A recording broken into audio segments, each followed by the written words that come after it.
नमस्कार, आज की बात में आपका स्वागत है। आज की बड़ी खबर यह है कि देश में ऑनलाइन मनी गेम्स पर पाबंदी लगाने का कानून पास हो गया है। अब ऑनलाइन मनी गेम्स पर देश में पूरी तरह से रोक लग जाएगी। जिन ऑनलाइन गेम्स में किसी भी तरह से पैसे का लेन देन होता है, उन सभी गेम्स को बैन कर दिया जाएगा।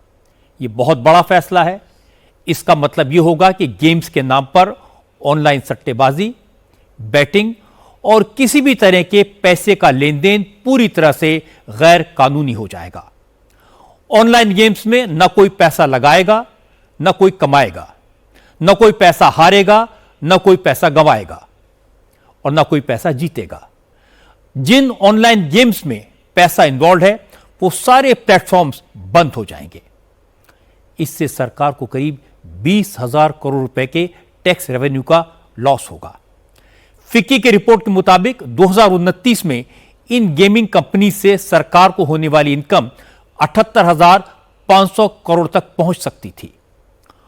ऑनलाइन गेमिंग का खेल कितना बड़ा है, यह समझने के लिए मैं आपको फैंटेसी क्रिकेट की कंपनी ड्रीम 11 का एग्जाम्पल देता हूं, जिसमें टीम बनाने के लिए पैसा दिया जाता है। इस कंपनी का वैल्यूएशन 70,000 करोड़ रुपए तक पहुंच चुका है। ड्रीम 11 के ब्रांड एम्बेसडर्स में महेंद्र सिंह धोनी, ऋषभ पंत, जसप्रीत बुमराह जैसे स्टार प्लेयर्स हैं। अब ड्रीम 11 के खेल पर रोक लग जाएगी। कुल मिलाकर भारत में 15 करोड़ से ज्यादा लोग रियल मनी गेम्स खेलते हैं। इनमें फैंटेसी स्पोर्ट्स, रमी, पोकर जैसे खेल शामिल हैं। एवरेज देखें तो 11 करोड़ लोग रोज इन गेम्स को खेलते हैं। आप समझ सकते हैं यह खेल कितना बड़ा है। इसके बावजूद सरकार ने इन गेम्स पर रोक लगाने का निर्णय क्यों लिया? क्या ये गेम नौजवानों के लिए खतरा बन गए थे? क्या ऑनलाइन मनी गेम्स के कारण नौजवानों में सुसाइडल टेंडेंसी बढ़ती जा रही थी? इन गेम्स के बारे में WHO ने क्या चेतावनी दी थी? सरकार के इस कदम का ऑनलाइन गेम्स इंडस्ट्री पर क्या असर पड़ेगा? इन सारे सवालों के जवाब आपको मिलेंगे आज की बात में। लेकिन सबसे पहले आपको यह बता देता हूं कि ऑनलाइन गेम्स बिल में क्या प्रोविजंस हैं, इससे होगा क्या। ऑनलाइन गेमिंग प्रमोशन और रेगुलेशन एक्ट बनने के बाद देश में ऑनलाइन रियल मनी गेम्स पर पूरी तरह से पाबंदी लग जाएगी। वो ऑनलाइन गेम बंद हो जाएंगे जिनमें हार या जीत में पैसा इन्वॉल्व होगा। इससे ड्रीम 11, मोबाइल प्रीमियर लीग, माई 11 सर्कल, विंजो, SG11, फैंटेसी, जंगली गेम्स और गेम्स क्राफ्ट जैसी कंपनियों के ऑनलाइन रियल मनी गेम्स बंद हो जाएंगे। सरकार ने ई स्पोर्ट्स और स्किल बेस्ड गेम्स को बैन से छूट दी है। इनको प्रमोट करने के लिए ई स्पोर्ट्स अथॉरिटी बनाई जाएगी, जिसमें ऐसे ऑनलाइन गेम्स को बढ़ावा दिया जाएगा जिससे स्ट्रेटेजिक थिंकिंग, मेंटल एजिलिटी और फिजिकल ताकत को बढ़ावा मिलता हो। इस कानून में यह भी प्रावधान है कि सरकार स्ट्रेटेजिक थिंकिंग को बढ़ावा देने वाले गेम्स पर रिसर्च करने में भी मदद करेगी। अब सबके मन में एक बड़ा सवाल है कि ऑनलाइन गेम्स पर पाबंदी लगाने की जरूरत क्यों पड़ी? इससे सरकार को 20,000 करोड़ का रेवेन्यू मिल रहा था। लोग घर बैठे बैठे बिना काम किए रातों रात करोड़पति बन रहे थे। लोगों को रोजगार मिल रहा था, कंपनियां पैसे कमा रही थी। सबकी बल्ले बल्ले है, तो फिर ऑनलाइन गेम्स पर पाबंदी क्यों? इस सवाल का जवाब दिया IT मिनिस्टर अश्विनी वैष्णव ने। अश्विनी वैष्णव ने समझाया, ऑनलाइन मनी गेम्स का सबसे बुरा असर गरीब और मिडिल क्लास पर हो रहा है। एक आदमी पैसा जीतता है और लाखों लोग पैसे गंवाते हैं। जल्दी पैसा कमाने के चक्कर में ऑनलाइन मनी गेम्स की लत लग जाती है। साइकोलॉजिकल डिसऑर्डर हो रहे हैं, सुसाइडल टेंडेंसी बढ़ती जा रही है। वर्ल्ड हेल्थ ऑर्गेनाइजेशन ने इसे गेमिंग डिसऑर्डर करार दिया है। यह समस्या गंभीर हो रही थी, इसलिए जिन ऑनलाइन गेम्स में पैसे का लेन देन होता है, सरकार ने उन सभी ऑनलाइन गेम्स को बंद करने का फैसला लिया। अभी समाज में आपने भी देखा होगा, जगह जगह से माननीय सांसद, माननीय MLA, सोसाइटी के सभी प्रबुद्ध व्यक्ति सभी आज एक बहुत बड़ी समस्या सामने लेके आते हैं कि ऑनलाइन मनी गेमिंग के कारण मध्यम वर्गीय परिवारों का पूरा जिंदगी की बचत चली जाती है। कई ऐसे इंस्टेंसेस है जिसमें बच्चों ने सुसाइड कर लिया, कई ऐसे इंस्टेंसेस, अभी हाल ही में एक रिपोर्ट आई थी टाइम्स ऑफ इंडिया में, कर्नाटक में 32 सुसाइड 31 महीने में, ये रिपोर्ट अभी हाल ही में आई थी। तो एक ऐसा प्रभाव है, WHO ने, वर्ल्ड हेल्थ ऑर्गेनाइजेशन ने इसको gaming disorder international classification of diseases, इसमें गेमिंग डिसऑर्डर का नाम दिया है, क्योंकि इसके कारण कंपल्सिव बिहेवियर होता है, साइकोलॉजिकल डिस्ट्रेस होता है, और समाज में एक ऐसी परिस्थिति आ गई थी कि करोड़ों व्यक्ति इस चपेट में आ गए थे। तो जरूरी था कि एक ऐसा बिल लाया जाए जिससे सोसाइटी को जो ये नुकसान करने वाला सेगमेंट है उसको उस नुकसान से बचाया जा सके। अश्विनी वैष्णव की ये बात सही है कि लोगों को ऑनलाइन मनी की गेम्स की लत लग रही है। इस तरह के गेम्स में पैसा हारने के कारण लोग आत्महत्या कर रहे हैं। आपको जानकर हैरानी होगी कि हमारे देश में ऑनलाइन गेम्स का मार्केट 2 लाख करोड़ का है। Online real money gaming companies हर साल 30,000 करोड़ का मुनाफा कमाती हैं। वो गेम्स में हिस्सा लेने वालों से एंट्री फी के नाम पर पैसा वसूलती हैं। हारने वाले का तो पैसा डूब जाता है, लेकिन जो जीतता है, ऑनलाइन गेम्स कंपनियां उससे जीती गई रकम में से भारी भरकम कमीशन काट लेती हैं। लेकिन अब नया कानून बनने के बाद यह सारा खेल बंद हो जाएगा। जिस ऑनलाइन गेम में पैसे का लेन देन होगा उस पर पाबंदी होगी। यह कानून बनने के बाद अगर कोई ऑनलाइन मनी गेम खिलाता है तो उसे 3 साल तक की कैद और 1 करोड़ रुपए तक का जुर्माना होगा। अब ऑनलाइन मनी गेम्स के प्रमोशन पर भी पाबंदी होगी। अगर कोई इस तरह के गेम्स का प्रमोशन करता है तो प्रमोशन करने वाले और प्रमोशन को प्लेटफॉर्म अवेलेबल कराने वाले को 2 साल तक की कैद और 50 लाख तक का जुर्माना देना होगा। अब सवाल है कि जो शख्स ऑनलाइन मनी गेम्स खेलता है, पैसा लगाता है, उसका क्या होगा? तो इस बिल में ऑनलाइन मनी गेम खेलने वाले को विक्टिम माना गया है, पीड़ित माना गया है, इसलिए उसके खिलाफ किसी तरह की सजा या जुर्माने का प्रोविजन नहीं है। इस बात को अश्विनी वैष्णव ने और सरल शब्दों में समझाया। जो खेल रहा है वो इस समस्या का विक्टिम है, उसके ऊपर कोई लायबिलिटी इसमें नहीं है इस बिल में।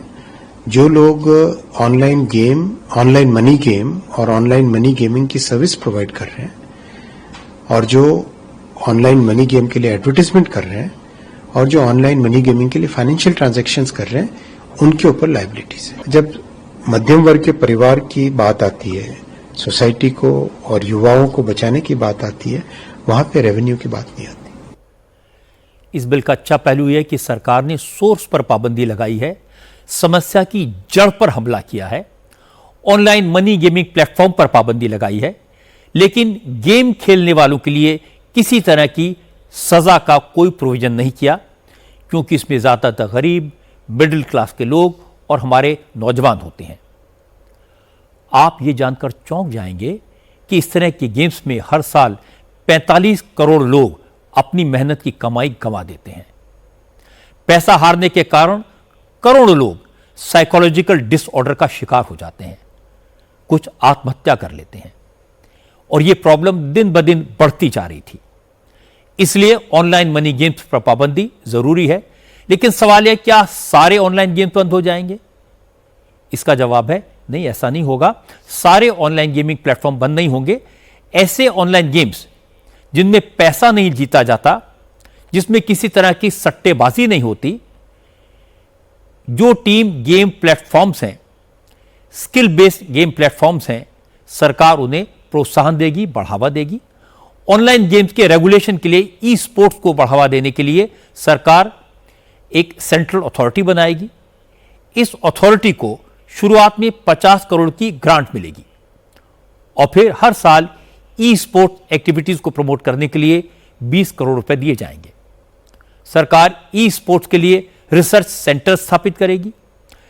अश्विनी वैष्णव ने कहा, इस बिल को लाने के पीछे सरकार का मकसद है कि ऑनलाइन गेम्स को बढ़ावा दिया जाए, लेकिन गेम्स की आड़ में जो बैटिंग होती है, जो सट्टेबाजी होती है, जो गैम्बलिंग हो रही है, गरीब आदमी को लूटकर पैसे का जो खेल चल रहा है, उसे रोका जाए। आज के डिजिटल युग में ऑनलाइन गेमिंग एक बहुत बड़ा सेक्टर बन के उभरा है। इस सेक्टर में 3 सेगमेंट है। पहला सेगमेंट है ई स्पोर्ट्स, जिसमें टीम की तरह खेलते हैं लोग, एक कोऑर्डिनेशन होता है, एक स्ट्रैटेजी आती है और दुनिया में आज ओलंपिक्स में, एशियाड में भी इसकी चर्चा हो रही है। ई स्पोर्ट्स को बढ़ावा देंगे, प्रमोट करेंगे, एनकरेज करेंगे। दूसरा सेगमेंट है ऑनलाइन सोशल गेमिंग, ऐसे गेम्स जिसमें व्यक्ति एक तरीके से पैसा लगा के उसको और उसके बदले में पैसा मिलेगा उस भावना से नहीं खेलता है, दिमाग के लिए, एंटरटेनमेंट के लिए, एजुकेशन के लिए खेलता है, तो वो ऑनलाइन सोशल गेमिंग को प्रमोट करेंगे हम इस बिल में। जो तीसरा सेगमेंट है ऑनलाइन मनी गेमिंग, जिसमें अभी लंबे टाइम से देखा गया है कि किस तरह से समाज में एक बहुत बड़ा इसका प्रभाव है, हानिकारक प्रभाव है, उसको ध्यान में रखते हुए तीसरे सेगमेंट को, मतलब 3 में से 2 सेगमेंट को प्रमोट करेंगे, 1 सेगमेंट को डिस्करेज करेंगे। हालांकि गेमिंग इंडस्ट्री से जुड़े कुछ लोगों ने रियल मनी गेमिंग पर ब्लैंकेट बैन पर सवाल उठाए हैं। गेमिंग इंडस्ट्री की 3 बड़ी एसोसिएशंस ने अमित शाह को चिट्ठी लिखी है। E gaming federation, all India gaming federation और federation of Indian fantasy sports का कहना है कि रियल मनी गेमिंग पर पूरी तरह पाबंदी से लाखों लोगों को रोजगार देने वाली इंडस्ट्री तबाह हो जाएगी। इससे भारत के यूजर्स और नागरिकों को फायदा कम और नुकसान ज्यादा होगा। कांग्रेस ने भी इस बिल पर सवाल उठाए। कर्नाटक के आईटी मिनिस्टर प्रियांक खरगे ने कहा कि गेमिंग इंडस्ट्री तो खुद रेगुलेट करने की वकालत कर रही है, तो सरकार रियल मनी गेमिंग पर पूरी तरह बैन लगाकर गलत कर रही है। प्रियांक खरगे ने कहा, देश में 2000 से ज्यादा स्टार्टअप हैं जो गेमिंग इंडस्ट्री में एक्टिव हैं, इनको झटका लगेगा, लोगों की नौकरियां चली जाएंगी और लीगल मार्केट खत्म होने पर रियल मनी गेम खेलने वाले ब्लैक मार्केट में चले जाएंगे, जिनको सरकार कंट्रोल नहीं कर पाएगी। कांग्रेस के एमपी सुखदेव भगत ने कहा कि बैन किसी भी समस्या का समाधान नहीं है, इसके लिए सरकार को इंडस्ट्री से बात करनी चाहिए और जो भी नुकसानदेह गेम्स हैं बस उन्हीं को बंद करना चाहिए। मैं आज भी हम लोग ये चाहेंगे जो ऑनलाइन गेमिंग है, जो हमारी युवा है, जिसके बारे काफी उसमें इंगेज हैं, बहुत बहुत सोसाइटी की भी बातें आती है। मैंने कहा सरकार किस रूप में इसे ले रही है, कि उस सरकार की मंशा क्या है, और सरकार की मंशा हमेशा संदेहास्पद है। क्योंकि आपने देखा होगा बहुत सारे हमारे नियम आप बने हुए हैं, चाहे आप डॉरी एक्ट के बारे में बात कर रहे हैं या फिर इस तरह का, तो क्या वो बंद हो गया क्या? तो चीजें एक तो केवल आप बिल के माध्यम से केवल नहीं कर सकते हो। एक लोगों में एक जो सोशलिस्ट हैं या फिर जो एंथ्रोपोलॉजी वाले लोग हैं, एक साथ मुझे लगता कि एक टीम भावना से आप कह लो या कंबाइंड एफर्ट कह लो, उन चीजों को देखते हुए बिल के बारे में बातें आनी चाहिए। आज आईटी मिनिस्टर अश्विनी वैष्णव ने गेमिंग इंडस्ट्री की इन चिंताओं को भी एड्रेस किया। उन्होंने कहा, पूरे ऑनलाइन गेमिंग उद्योग पर पाबंदी नहीं लगाई गई है, सिर्फ नुकसान पहुंचाने वाले रियल गेम्स को बैन किया गया है। इंडस्ट्री को सपोर्ट करने के लिए सरकार कई स्टेप उठा रही है, जिसमें रियल मनी गेमिंग पर बैन की भरपाई हो पाएगी। जो गेम मेकर्स हैं, जो क्रिएटिव दुनिया में काम करते हैं और टेक्नोलॉजी और क्रिएटिव के कॉम्बिनेशन एरिया में काम करते हैं, उनके लिए ऑलरेडी गेम मेकर्स के प्रमोशन के लिए already Indian institute of creative technologies खोली गई है, पहली IICT, उनके प्रमोशन के लिए काम होगा। और इस बिल के माध्यम से जो गेम मेकर्स हैं उनके लिए प्रमोशन, उनको सुविधाएं देना, उनको ट्रेनिंग देना, वो प्रावधान इस बिल में है और वो किए भी जाएंगे। जो अच्छा प्रभाव है सोसाइटी में गेमिंग का, उसको बेनिफिट, उसको आगे बढ़ाना, और जो नेगेटिव इम्पैक्ट है उसको पीछे। गेमिंग इंडस्ट्री के जानकार इस बिल को सपोर्ट करते हैं। आईटी कंपनी टेकशॉट्स के CEO अखिलेश शुक्ला ने माना कि रियल मनी गेमिंग में फंसकर करोड़ों नौजवान अपना नुकसान कर रहे थे, वक्त और पैसा दोनों बर्बाद कर रहे थे। अब सरकार ने रियल मनी गेमिंग बैन करके नौजवानों को इस बढ़ती बीमारी से बचा लिया है। समाज के फायदे के लिहाज से ये बहुत बढ़िया कदम है, लेकिन गेमिंग कंपनियों और सरकार की कमाई के लिहाज से इसको अच्छा नहीं कहा जा सकता। पर बहुत से परिवारों के सदस्य, खास तौर से नई पीढ़ी के लोग, ऑनलाइन गेमिंग के एडिक्ट होते जा रहे हैं, क्योंकि वो लोग इसे मनोरंजन का जरिया नहीं बल्कि आसानी से पैसे कमाने का जरिया समझने लगे हैं। और वो साहूकारों से, दोस्तों से, रिश्तेदारों से पैसे उधार लेकर गेमिंग में कमा रहे थे। इनको देखते हुए सरकार के इस कदम का स्वागत होना चाहिए। और मुझे लगता है कि कंपनियों को भी अब अपना समय और ऊर्जा ई स्पोर्ट और सोशल गेम्स विकसित करने में लगाना चाहिए, जिससे उनकी आमदनी होगी। वहीं खेलने वालों को सीधे तौर पर पैसे नहीं मिलेंगे और कंपनियां सब्सक्रिप्शन से कमाई कर सकेंगी। मोदी सरकार ने ऑनलाइन गेमिंग के लिए जो कानून बनाया है वो स्वदेशी कंपनियों के साथ साथ विदेशी प्लेटफॉर्म पर भी लागू होगा। अश्विनी वैष्णव ने एक और खास बात बताई। उन्होंने कहा कि आतंकवादी संगठन गेमिंग प्लेटफॉर्म का इस्तेमाल कमाई के साथ साथ मैसेज पास ऑन करने के लिए भी कर सकते हैं। यह देश की सुरक्षा के लिए खतरनाक है। नया कानून बनने के बाद यह आशंका खत्म हो जाएगी। गेमिंग के एक्सपर्ट और पूर्व आईपीएस ऑफिसर त्रिवेणी सिंह ने बिल लाने की एक और वजह भी बताई। त्रिवेणी सिंह ने कहा कि ऑनलाइन गेम से जो इलीगल कमाई हो रही थी वो पैसा देश से बाहर जा रहा था, इसलिए सरकार ने इसको बैन करके बिल्कुल ठीक किया। देखिए, मेरा ये मानना है कि चाहे फॉरेन की कंपनी हो या डोमेस्टिक, सबका ऑपरेशन और सबका मोटिव एक था इसमें। तो इसलिए बहुत ही अच्छा इनिशिएटिव, इसमें आदमी को सोचना भी नहीं चाहिए कि हमारी इंडिया की कंपनी को लॉस होगा या क्या होगा। मैं आपको बताऊं, कानून ये इजाजत देता है कि आप स्किल बेस्ड गेमिंग करा सकते हैं। ऑनलाइन स्किल बेस्ड गेमिंग जो है सिर्फ कहने के लिए होता है, अदरवाइज पूरा सट्टा है, पूरा जुआ है एक तरह का। अगर आप बारीकी से जांच करेंगे तो आप पाएंगे कि ये गेमिंग के नाम पे कुछ ना कुछ उसका अंश जो है बेटिंग और गैम्बलिंग की तरह था। ये हमने इन्वेस्टिगेशन से भी पाया और हम लोगों ने ये भी पाया कि ये पैसा इंडिया में नहीं, ये पैसा बाहर जाता था। तो मेरा मानना है कि ये गवर्नमेंट का बहुत ही सही वो चीज है। और इसमें चाहे अगर ऑनलाइन आप कहते हैं कि ये स्किल बेस्ड है या चांस बेस्ड है, ये दोनों को बैन कर देना चाहिए और गवर्नमेंट ने सही डिसीजन लिया है। ये बात सही है कि ऑनलाइन गेमिंग का बाजार बहुत बड़ा है। यह भी सही है कि ऑनलाइन मनी गेम्स पर रोक लगाने से 20,000 करोड़ का नुकसान होगा। यह भी सही है कि हजारों लोग बेरोजगार हो जाएंगे। लेकिन इन सब के बावजूद सरकार ने ऑनलाइन मनी गेम्स पर बैन लगाने का रिस्क लिया, क्योंकि इन गेम से देश के नौजवानों को होने वाला नुकसान हजारों करोड़ के लॉस से कहीं बड़ा है, कहीं ज्यादा खतरनाक है।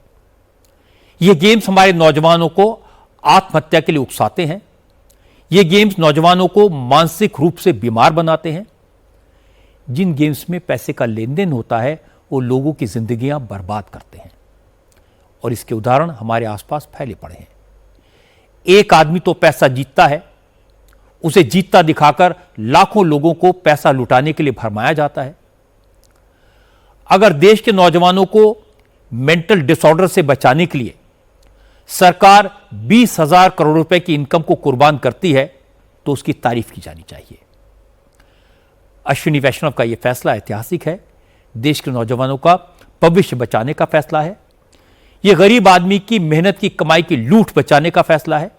यह कानून दुनिया के दूसरे देशों को भी ऑनलाइन गेमिंग के कहर से बचने का रास्ता दिखाएगा। आज पार्लियामेंट का मॉनसून सेशन खत्म हो गया। अब सभी पार्टियों का फोकस बिहार के चुनाव पर है। आज बिहार के मुख्यमंत्री नीतीश कुमार की कुछ तस्वीरें सियासत का बड़ा इशू बन गई। एक कार्यक्रम में नीतीश कुमार ने टोपी पहनने से इनकार कर दिया और इसके बाद किसी ने नीतीश कुमार को मुस्लिम विरोधी करार दिया। किसी ने कहा कि नीतीश कुमार की उम्र हो गई है, उन्हें समझ नहीं आता क्या करना है क्या नहीं करना है। असल में आज पटना के बापू सभागार में बिहार राज्य मदरसा शिक्षा बोर्ड का शताब्दी समारोह था। नीतीश कुमार इस कार्यक्रम में चीफ गेस्ट थे।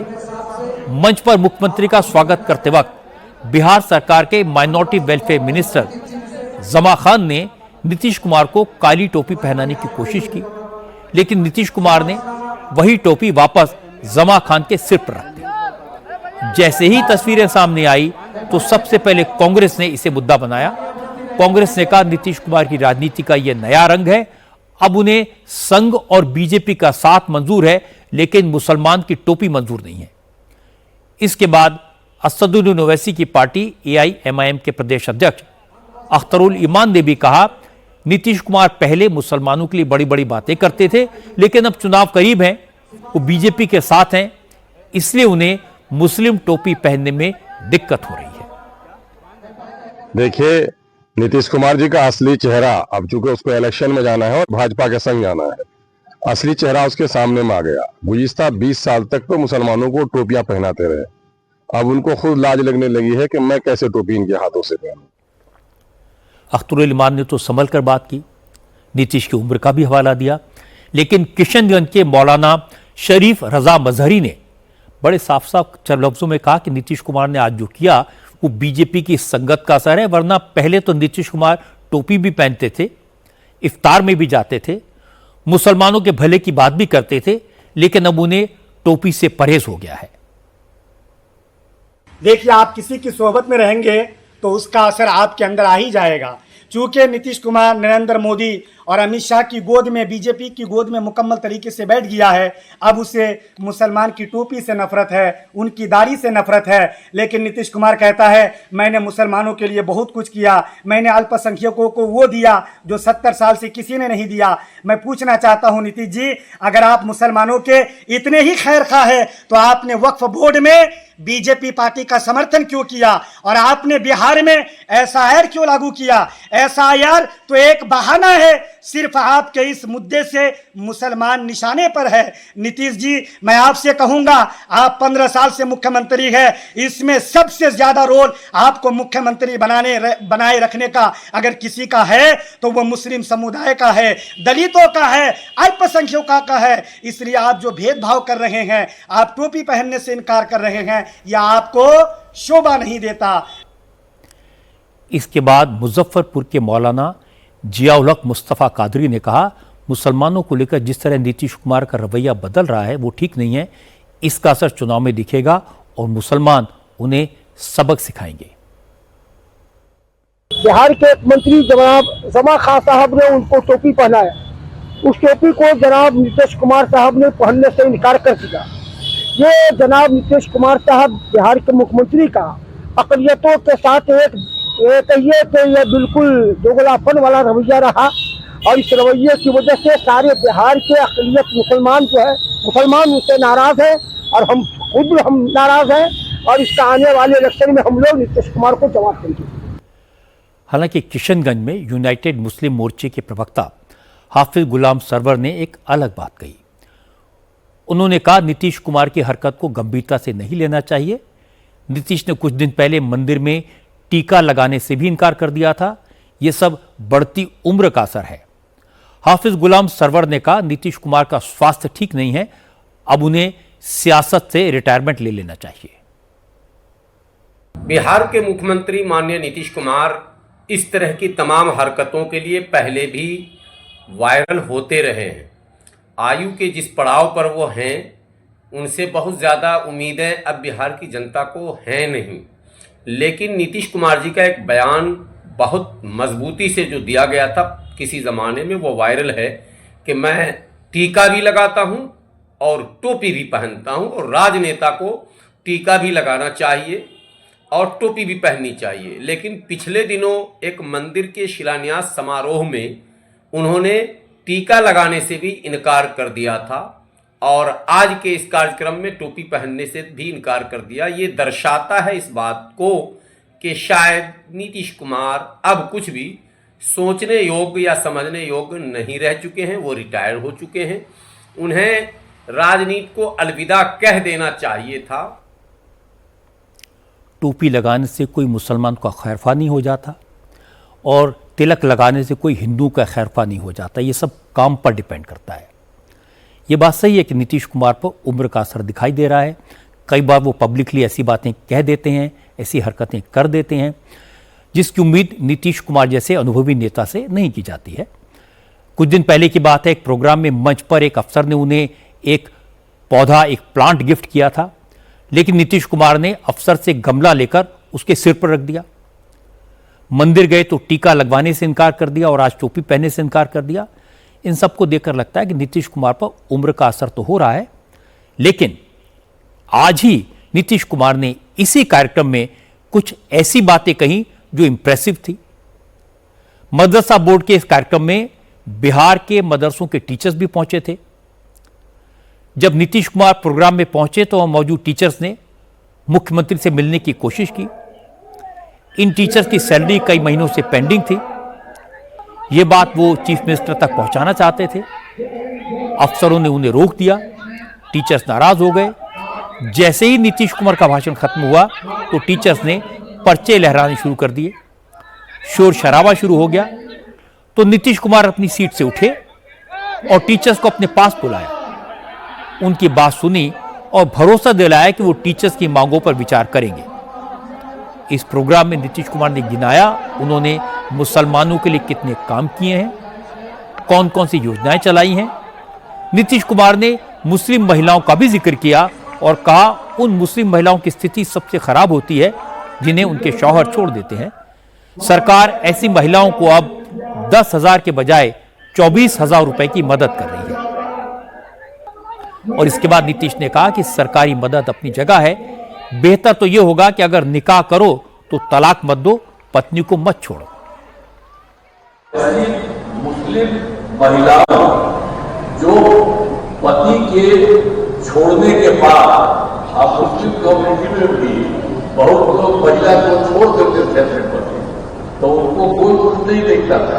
और ये भी हम लोगों को पता चला। अब आप लोग जब देखिए किसी को छोड़िएगा बात महिला को छोड़ दिया था, तब उसके बाद हम लोगों को मालूम हुआ तो हम लोग महिलाओं के लिए जब इन लोगों के बारे में सुना तो हम लोगों ने उन लोगों के लिए काम करना हम लोगों ने शुरू किया। और आप जानते हैं कि मुस्लिम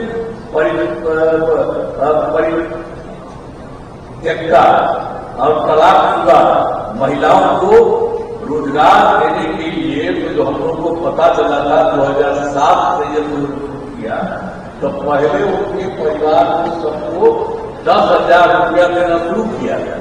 लेकिन फिर बाद में अब 10,000 के बाद हम लोगों को 24,000 रुपये कर दिया। तो इसीलिए आप तो कहेंगे कभी लड़की को छोड़िए हुई बात थोड़ा उसके लिए भी काफी दिक्कत होती है। अब नीतीश कुमार की ये बातें सुनकर, ये अंदाज देखकर तो लगता है कि वो सब कुछ ठीक ठाक है। कल गया में नीतीश कुमार प्रधानमंत्री नरेंद्र मोदी के साथ मंच पर होंगे। मोदी कल बिहार और बंगाल का दौरा करेंगे, इसलिए तेजस्वी और राहुल गांधी ने आज से ही मोदी पर हमले तेज किए। आज राहुल गांधी और तेजस्वी यादव ने वोट अधिकार यात्रा फिर से शुरू की, लेकिन राहुल गांधी बिहार में भी नीतीश कुमार की बात नहीं करते। उनके निशाने पर यहां भी प्रधानमंत्री मोदी हैं। मुंगेर में राहुल गांधी ने प्रधानमंत्री के खिलाफ नारे लगवाए, उन्हें वोट चोर कहा और इल्जाम लगाया कि इलेक्शन कमीशन की मदद से बीजेपी पूरे देश में वोट की चोरी कर रही है, लेकिन वो इस बार बिहार में वोट चोरी नहीं होने देंगे। पिछला जो चुनाव था जो हमारा गठबंधन हारा था, वो चुनाव भी इन लोगों ने चोरी किया होगा। ये हर प्रदेश में नरेंद्र मोदी, बीजेपी और इलेक्शन कमीशन मिलकर वोट चोरी कर रहे हैं। और इस बार हमें पता लग गया है, हमारे हाथ में सबूत है, हम बिहार में इनको एक वोट चोरी नहीं करने देंगे। जरा मोदी जी को बताइए, वोट चोर, वोट चोर, वोट चोर। ये जो आवाज है सुनामी जैसे बिहार से निकल आएगी और हर प्रदेश में ये फैलेगी और अंत में पूरे देश में पता लग जाएगा कि नरेंद्र मोदी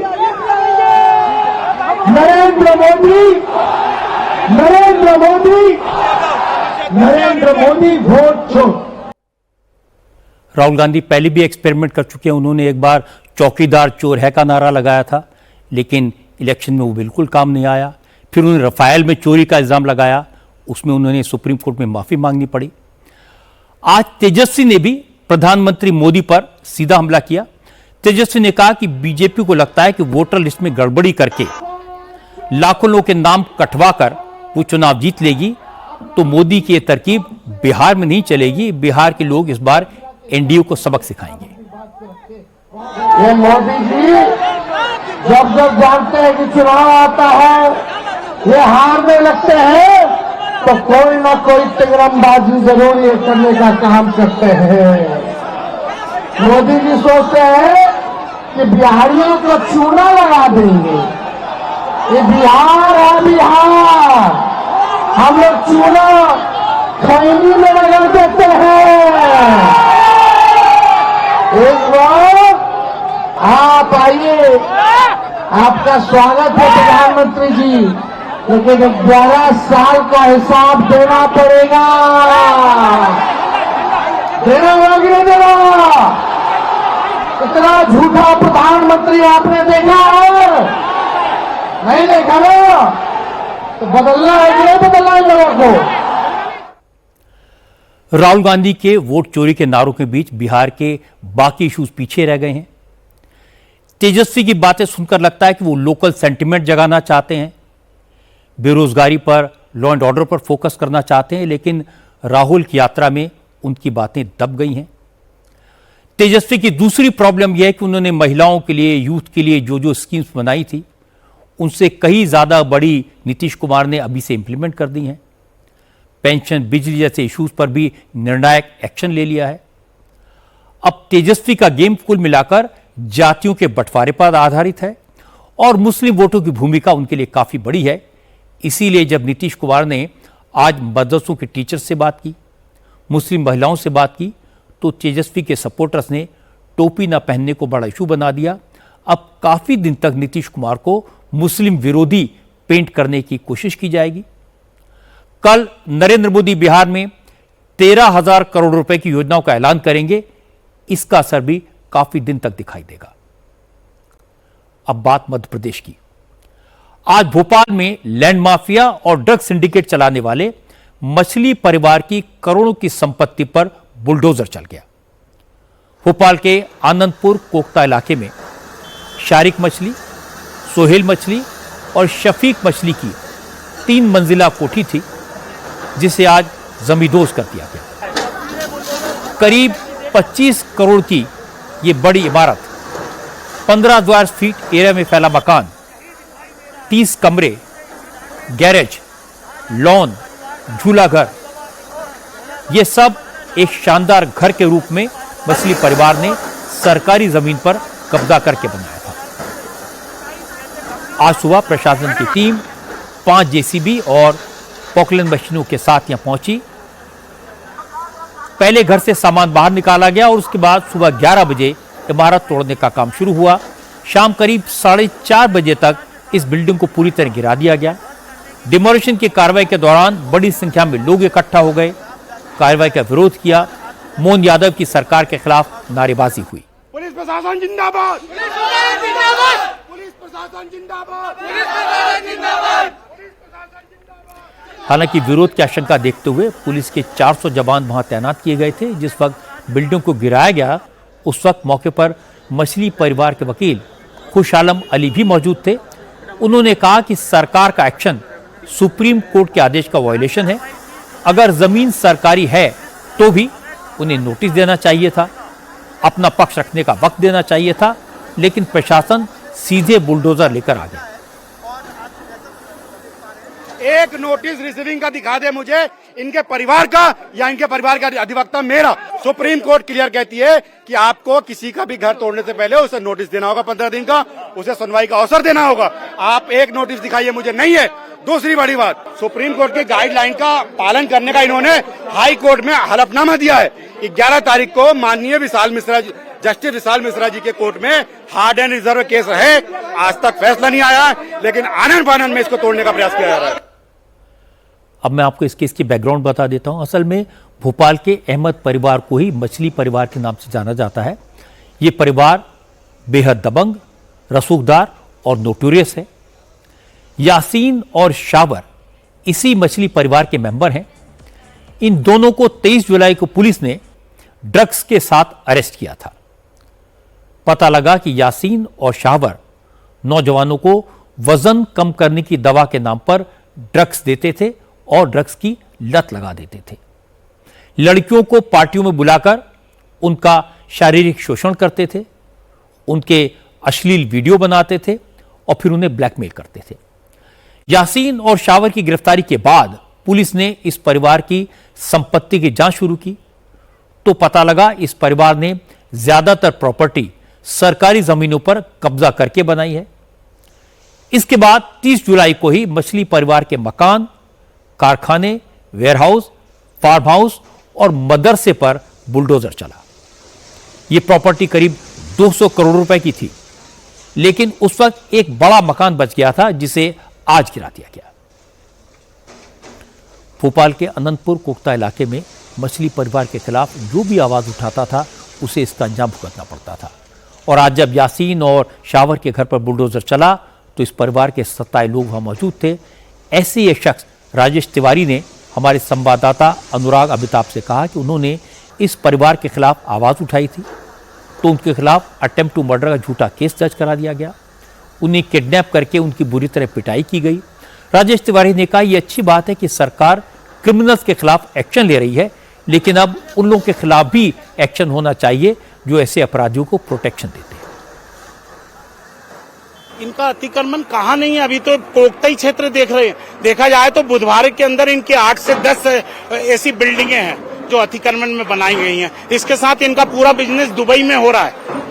भाई आपका पूरा बिजनेस दुबई, उसकी भी जांच होना चाहिए। कितना क्या इंडिया का पैसा दुबई में लगा रहे हैं। मेरे में मामला दर्ज कराया और फिर 2021 के अंदर जब मैंने इनके खिलाफ एक कंप्लेंट दी तो इन्होंने मुझे उठाया और उन्होंने कहा तुम्हें मालूम है सारिक मछली नाम है, भोपाल का मैं गुंडा हूँ, तूने मेरे नाम से लिखित कंप्लेंट करी है। फिर इन्होंने रात भर मुझे रखा फार्म हाउस पे, बहुत मारा। कायदे से तो पूरे परिवार को अंदर होना चाहिए और अंदर तो उन लोगों को होना चाहिए जो इनको संरक्षण दे रहे थे। क्यों नहीं है? अभी तो आधा खुश हूँ साहब। जिस दिन मगरमच्छ को पकड़ा जाएगा उस दिन मैं पूरा खुश हूँ। मध्य प्रदेश के मुख्यमंत्री मोहन यादव ने भरोसा दिलाया कि महिलाओं पर गलत नजर डालने वाले ड्रग माफिया और लव जिहादियों को सरकार छोड़ेगी नहीं। एक एक करके सबको ठिकाने लगाया जाएगा।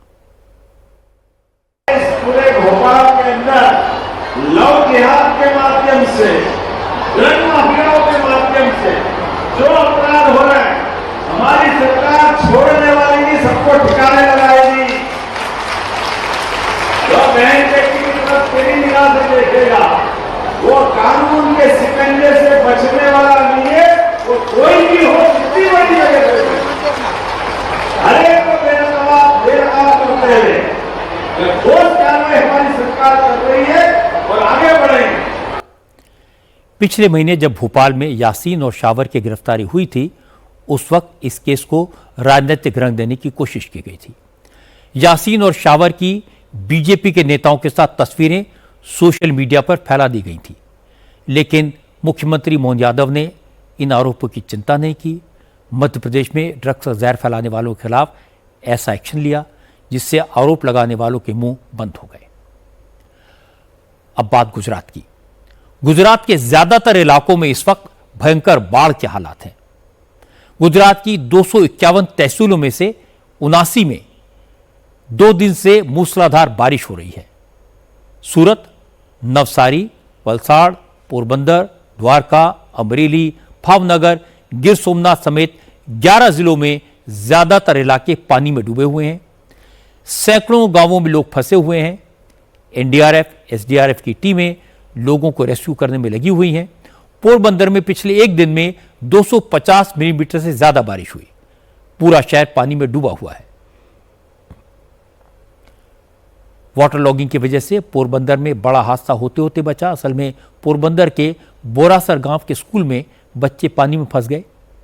स्कूल को दूसरे इलाकों से कनेक्ट करने वाला ब्रिज पानी में डूब गया। बच्चों को बचाने के लिए एनडीआरएफ की टीम को बुलाया गया। 4 घंटे के रेस्क्यू ऑपरेशन के बाद 46 बच्चों और 4 टीचर्स को सुरक्षित निकाला गया। जूनागढ़ में भी हालात पोरबंदर जैसे ही हैं। जूनागढ़ के मेंदरदा में 12 घंटे में 331 मिलीमीटर बारिश रिकॉर्ड की गई। बारिश की वजह से नदी नाले उफान पर हैं, पूरा जिला बाढ़ की चपेट में है। जूनागढ़ में बिजली गिरने से एक व्यक्ति की मौत भी हुई है। जूनागढ़ के कई इलाकों में तो पानी कमर के ऊपर पहुंच गया है, सड़कें दरिया बन गई हैं, मकानों का ग्राउंड फ्लोर पानी में डूबा हुआ है। पानी सिर्फ घरों दुकानों में नहीं घुसा, बल्कि मंदिर भी सैलाब के पानी में डूबा हुआ दिखाई दिया। बाढ़ की वजह से मंदिर में दर्शन बंद कर दिए गए हैं और लोग अपने घरों में कैद हैं। जूनागढ़ के मोहल्ले बरसात की वजह से आए सैलाब का शिकार हुए हैं। बारिश के बाद आए पानी ने घरों में रखा सामान बर्बाद कर दिया है। सड़क पर कई फीट पानी की वजह से लोग बाहर नहीं जा सकते। कई अपार्टमेंट में पानी बुरी तरह भरा हुआ है। वलसाड़ से भी परेशान करने वाली तस्वीरें आई हैं। वलसाड़ के देसाई क्रीक इलाके में एक कार पानी की लहरों में बह गई। कार में 3 लोग सवार थे। एनडीआरएफ की टीम पास में ही थी। कार के ड्राइवर को तो बचा लिया गया, लेकिन उसकी पत्नी और बच्चा पानी के तेज बहाव में बह गए। रेस्क्यू टीम अभी भी उनकी तलाश कर रही है। बारिश के प्रकोप से भगवान श्री कृष्ण की द्वारका नगरी भी नहीं बच पाई। यहां का रावल गांव बाढ़ की चपेट में है। गुजरात के बाकी हिस्सों से उसका संपर्क टूट गया है। सैकड़ों लोग गांव में फंसे हुए हैं।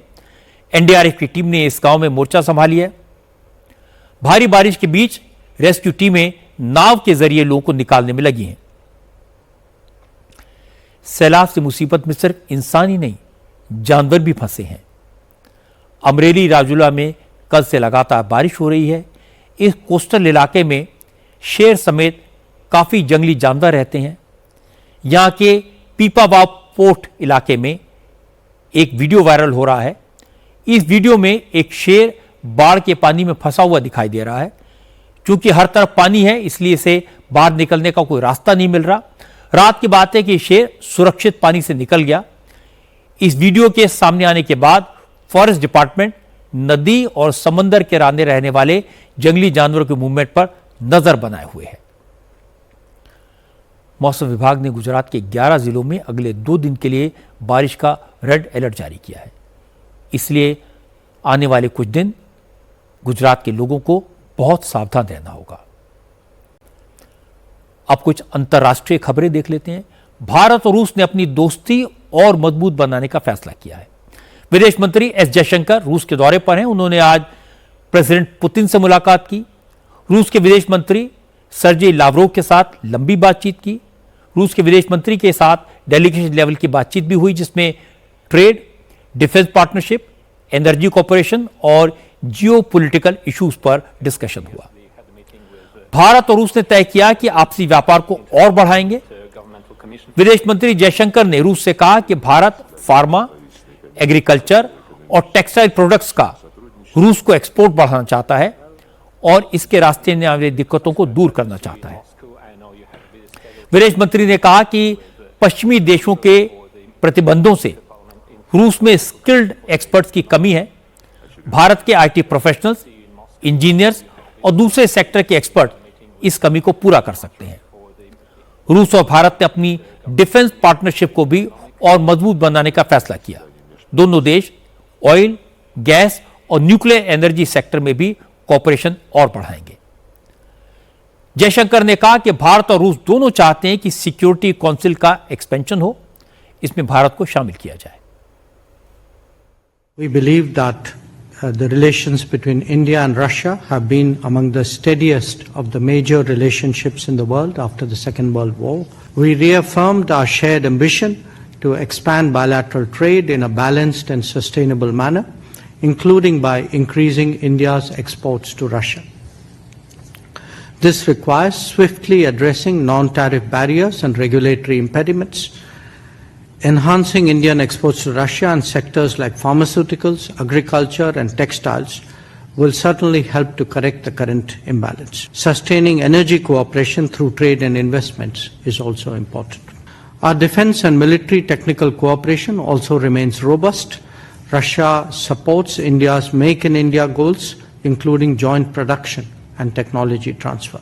On global and multilateral cooperation, we reaffirmed our shared commitment to reform of global governance, We underline the imperative to expand and energize the UN Security Council to reflect contemporary realities. रूस के विदेश मंत्री Sergei Lavrov ने भी कहा कि भारत और रूस की दोस्ती ऐतिहासिक है।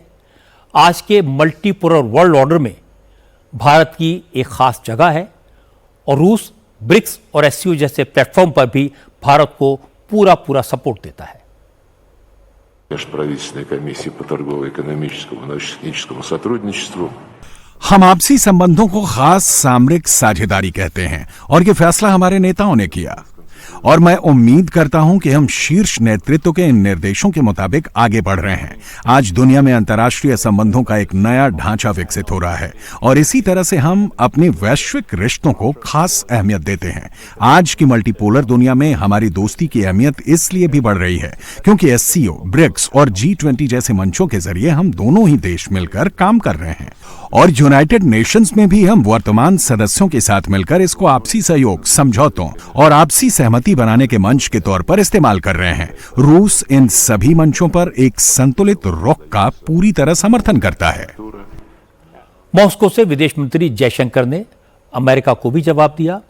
कल अमेरिका के ट्रेजरी सेक्रेटरी स्कॉट बेसेंट ने कहा था कि भारत रूस से सबसे ज्यादा तेल खरीद रहा है और रूस इस पैसे का इस्तेमाल यूक्रेन के खिलाफ जंग में कर रहा है। बेसेंट को जवाब देते हुए जयशंकर ने कहा कि रूस से सबसे ज्यादा तेल तो चीन खरीदता है। रूस से सबसे ज्यादा एलएनजी यूरोपियन यूनियन के देश खरीदते हैं, जबकि भारत तो रूस के साथ साथ अमेरिका से भी तेल खरीदता है। ऐसे में सिर्फ भारत को टारगेट करना ठीक नहीं होगा। We are not the biggest purchasers of Russian oil, that is China. We are not the biggest purchasers of Russian LNG. I'm not sure, but I think that is the European Union. We are not the country which has the biggest trade surge with Russia after 2022. I think there are some countries to the south. We are a country where actually the Americans said for the last few years that we should do everything to stabilize the world energy markets, including buying oil from Russia. Incidentally, we also buy oil from America, and that amount has been increasing. So, quite honestly, we are very perplexed at the logic of the argument that you had referred to. Ajit Doval और जयशंकर के Moscow visit, Putin की कई बार प्रधानमंत्री मोदी से बातचीत और Putin का भारत आने का प्लान, यह सब इस बात का क्लियर कट इंडिकेशन है कि भारत और रूस मिलकर अमेरिकी टैरिफ से हुई प्रॉब्लम का मुकाबला करेंगे। भारत और चीन के रिश्तों में जो गर्माहट आई है उसमें भी पुतिन का रोल है। यह चेंज नए वर्ल्ड ऑर्डर का एक इंडिकेशन है। आज पाकिस्तान से भी बड़ी खबर आई। पाकिस्तान के former prime minister Imran Khan को आज 8 मुकदमों में जमानत मिल गई। 9 मई 2023 को फौजी ठिकानों पर जो हमले हुए थे उसके 8 केसेस में पाकिस्तान के सुप्रीम कोर्ट ने इमरान खान को बेल दे दी। इससे पहले इस्लामाबाद हाई कोर्ट और लाहौर हाई कोर्ट से इमरान खान को राहत नहीं मिली थी, लेकिन आज सुप्रीम कोर्ट ने इमरान खान की बेल पिटीशन मंजूर कर ली। इमरान खान को जमानत मिलने की खुशी में उनके सपोर्टर्स ने लाहौर, इस्लामाबाद और रावलपिंडी में जश्न मनाया। हालांकि 8 केसेस में जमानत मिलने के बाद भी इमरान खान अभी जेल में ही रहेंगे क्योंकि उनके ऊपर 100 से ज्यादा मुकदमे चल रहे हैं। इनमें मिलिट्री इंस्टॉलेशंस पर अटैक के अलावा करप्शन के कई मामले शामिल हैं। इमरान खान पिछले 2 साल से रावलपिंडी की अडयाला जेल में बंद हैं। उनकी वाइफ बुशरा बीबी भी जेल में है। इमरान खान को 8 मुकदमों में एक साथ बेल मिलने का मतलब यह लगाया जाएगा कि इमरान खान की फौज के साथ कोई डील हो गई है। पाकिस्तान की सियासत ऐसे ही चलती है। कोर्ट के फैसलों पर फौज का अख्तियार होता है। पॉलिटिकल लीडर्स को जेल भेजना और जेल से रिहा कराना यह फौज के हाथ में होता है। सरकार के फैसलों पर भी फौज का इन्फ्लुएंस होता है। अब इमरान के खिलाफ जो बाकी केसेस बचे हैं, अगर कोई डील हो गई तो उनको भी वापस ले लिया जाएगा। इमरान जेल से बाहर आएंगे तो इलेक्शन होंगे। कुल मिलाकर यह कहा जा सकता है कि फौज की मेहरबानी होगी तो इमरान बाहर आ पाएंगे। और अब बात करते हैं बागेश्वर धाम वाले बाबा की। पंडित धीरेन्द्र शास्त्री ने आरोप लगाया है कि भारत में कई इलाकों में हिंदू आबादी तेजी से कम हो रही है। उन्होंने कहा कि मतांतरण और लव जिहाद के कारण 6 जिलों में, नॉर्थ ईस्ट में और सीमावर्ती इलाकों में मुस्लिम आबादी तेजी से बढ़ी है। धीरेन्द्र शास्त्री ने कहा कि वो इसके खिलाफ अभियान चला रहे हैं और किसी कीमत पर पीछे नहीं हटेंगे। आचार्य धीरेन्द्र कृष्ण शास्त्री इस बार आपकी अदालत में मेरे मेहमान हैं। जब मैंने उनसे पूछा कि भारत बटा हिंदू घटा कहकर क्या वो हिंदुओं को डराने की कोशिश कर रहे हैं, तो आचार्य धीरेन्द्र शास्त्री ने पश्चिम बंगाल से हिंदुओं के पलायन का उदाहरण दिया और उन्होंने कहा कि वो हिंदुओं को डराने का नहीं, जगाने का काम कर रहे हैं। उन्होंने जो कहा उसका एक अंश मैं आपको सुनवाता हूं। हम हिंदुओं को बचाना चाहते, 6 राज्यों में अल्पसंख्यक हो गए हिंदू, बेटियों को काटा जा रहा, चुप है हिंदू, हिंदुओं पर अत्याचार लगातार हो रहा, रामचरितमानस को जला रहे, वो भी हिंदू है, लेकिन अहित हिंदू का हो रहा। हमें अपने ही देश में, अपने ही राम के राज्य में, अपने ही राष्ट्र में राम की लड़ाई के लिए 500 साल लड़ना पड़ा, और आप कह रहे हैं कि हम हिंदुओं को डरा रहे हैं। 22% था पाकिस्तान में हिंदू, 2% बचा। Mauritius, Suriname, Fiji, Indonesia, Cambodia, Bhutan, लगातार हिंदू घट रहा। आपके भारत में ही पश्चिम बंगाल में पलायन पर मजबूर है हिंदू और सब चुप हैं। आपके भारत में ही मेघालय, त्रिपुरा, असम, मणिपुर 96 से जल रहा है। 96 से हिंदुओं की हालत बदतर है। और गांव में आप देख लीजिए, हमारे मध्य प्रदेश, छत्तीसगढ़, उत्तर प्रदेश के गांव जहां पर ट्राइबल एरिया है, वहां पर हिंदुओं का धर्मांतरण हो रहा, हिंदू घट रहा है। और हम कह रहे हैं कि हम हिंदुओं को नाम पर डराते हैं। डरा नहीं रहे, हम जगा रहे हैं। देश में सबको रहने का अधिकार है, पर धर्मांतरण का अधिकार संविधान में नहीं लिखा है। धर्मांतरण एक सबसे बड़ा इस देश में स्कैम है। छांगुर नाम के बाबा का नाम सुना आप ही लोगों ने न्यूज सुनाई, दिखाई हमें, वो क्या है? वो बचा रहा था हिंदुओं को। वो हिंदुओं को हालत क्या कर रहा था? एक छांगुर बाबा आया, 4000 हिंदुओं को मुसलमान बना गया, और हम हिंदू को बचा ले तो हम इस देश में द्रोही होते।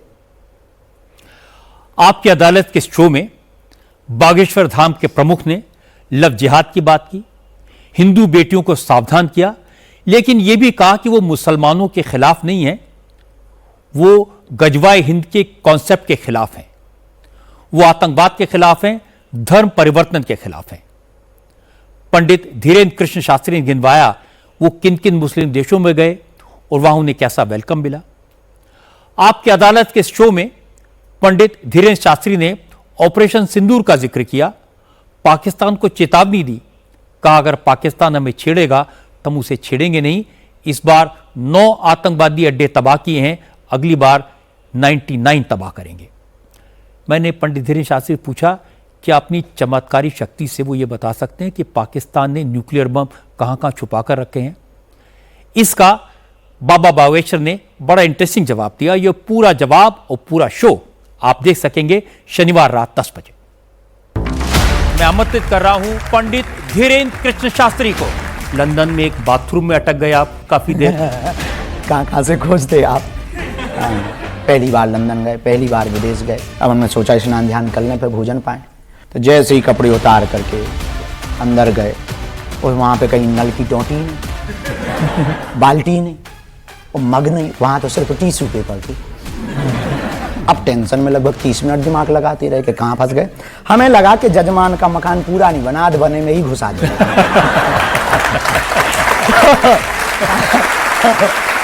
वैसे तैसे नहा करके निकले। जजमान बोला, गुरुजी कोई असुविधा तो नहीं? हमको एक भी सुविधा नहीं। अरे हमका मकान तो तुम्हारा करोड़ों का है, 60 रुपया की बाल्टी और 20 रुपया का नल फिट नहीं करवा।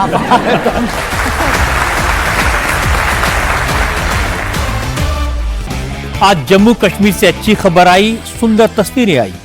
कश्मीर की खूबसूरत वादियों के बीच डल लेक में वाटर स्पोर्ट की शुरुआत हुई। कश्मीर में पहली बार खेलो इंडिया वाटर स्पोर्ट्स फेस्टिवल 2025 का आयोजन हो रहा है। इसकी शुरुआत आज हुई। इस स्पोर्ट्स फेस्टिवल में 36 राज्यों और केंद्र शासित प्रदेशों के 400 से ज्यादा एथलीट हिस्सा ले रहे हैं। यह वाटर स्पोर्ट्स फेस्टिवल 3 दिन तक चलेगा। इस फेस्टिवल में canoeing, boating, water skiing, shikara race और ड्रैगन बोट जैसे कई वाटर स्पोर्ट शामिल हैं। खास बात यह कि कश्मीर पहली बार इस तरह के आयोजन की मेजबानी कर रहा है। इस फेस्टिवल की शुरुआत के मौके पर लेफ्टिनेंट गवर्नर मनोज सिन्हा और चीफ मिनिस्टर उमर अब्दुल्ला दोनों मौजूद थे। मनोज सिन्हा ने कहा कि इस तरह के आयोजन से कश्मीर में स्पोर्ट्स एक्टिविटीज बढ़ेंगी, नौजवानों का इंटरेस्ट खेलों के प्रति और बढ़ेगा, कश्मीर में टूरिज्म बढ़ेगा, कश्मीरियों को रोजगार मिलेगा और यह माना जा रहा है कि इससे कश्मीर वैली के युवाओं को मदद मिलेगी, टूरिज्म को बढ़ावा मिलेगा और यह मैसेज जाएगा कि कश्मीर राष्ट्रीय और अंतर्राष्ट्रीय आयोजनों की मेजबानी के लिए तैयार है। आज की बात में इतना ही। मेरे आपसे अगली मुलाकात कल रात 9 बजे होगी आज की बात में, लेकिन विदा लेने से पहले आपको बता दूं कि इस बार शनिवार को आपकी अदालत में मेरे मेहमान होंगे बागेश्वर धाम के पीठाधीश्वर पंडित धीरेन्द्र कृष्ण शास्त्री। आपकी अदालत में पंडित धीरेन्द्र कृष्ण शास्त्री की बातें सुनकर लोग हंसते हंसते लोटपोट हो गए। इस शो में पंडित धीरेन्द्र कृष्ण शास्त्री के कई रूप देखने को मिले। उन्होंने विदेशों में हेड ऑफ स्टेट से इंग्लिश में कैसे बात की और जितनी इंग्लिश उन्हें आती थी जब वो खत्म हो गई तो उन्होंने कैसे पर्चा निकाला। पंडित धीरेन्द्र कृष्ण शास्त्री का यह नया रूप आप देख पाएंगे आपकी अदालत में शनिवार रात 10 बजे।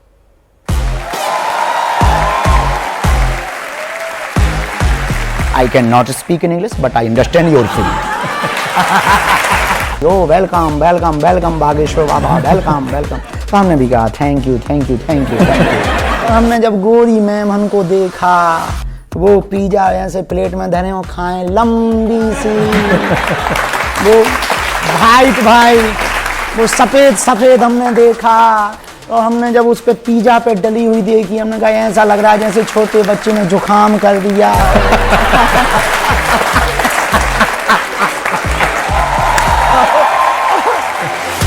आपकी अदालत शनिवार रात 10 बजे।